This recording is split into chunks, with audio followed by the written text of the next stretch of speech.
The pandemic has shown that the global community can come together to tackle a crisis. Now, the Archbishop of Canterbury is calling for the same for climate change. Joining us now is the Archbishop of Canterbury, Justin Welby. Archbishop, lovely to have you on the programme. I do hope you are well. And we will talk about your call for united, concerted action in just a second. But I wonder if we might start with your own personal commitment to putting your house in order in terms of environmental issues. I am reliably informed that you are eating less meat, and that even your diesel car, or the Archbishopmobile, as I'm going to christen it this morning, is on its way out. It's long gone. Yes, I haven't used it for a year, and once we don't have an official, we've cut back, so we just have our own car. We have no official car or anything like that. And yes, we're eating a bit less meat. We're trying to be disciplined, like everyone else. It's step by step, and we're trying to be disciplined about how we behave, and to recycle and all that, and get out of the habits that I get into and now get ticked off about by the family of, automatically putting food in the bin rather than recycling it, and you name it. It's just the small things. But every day it gets a bit better. And indeed, but of course it's not through individual action that we are going to be able to deal with the problems affecting the planet. It is through global concerted action, hence your message. Well, yes, the message, you very kindly said that I'd issued the message. It's actually rather more than that. I went along with a message. We've had a joint message issued by myself, by the Pope, and by the Ecumenical Patriarch, the head of the Orthodox Church, based in Istanbul, and by the Pope in Rome. And we're meeting up together, in fact, in a few weeks to begin the COP26 engagement of religious, of these three faiths, of these three churches engaging with COP26.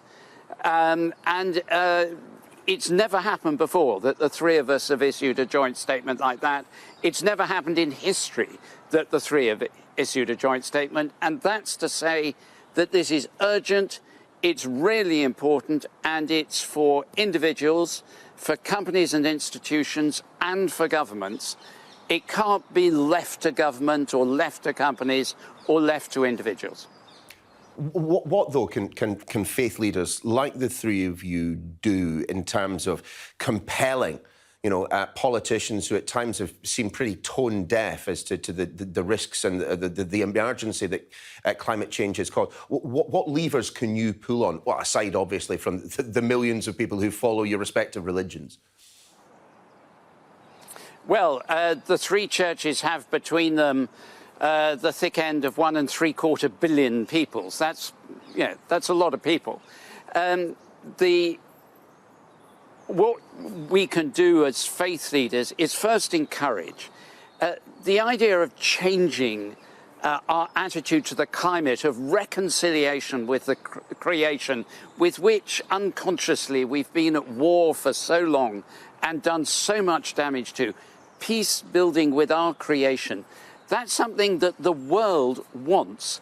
It is not something that the vast majority of people are hostile to. They need leadership.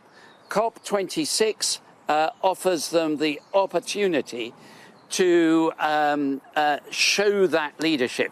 But they're not going against the stream, they're going with the stream. So we can encourage. Secondly, we can take action ourselves. Church of England, take a small example. All its parishes and schools and so on, all its property, we're going zero carbon by 2030.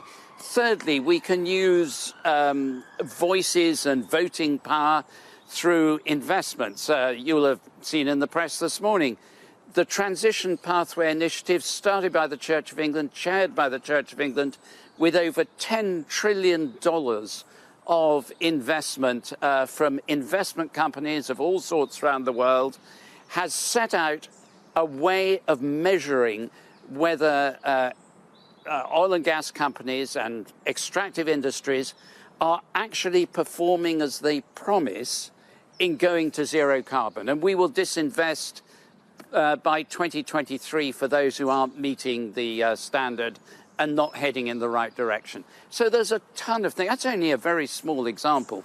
There's a ton of things we can do.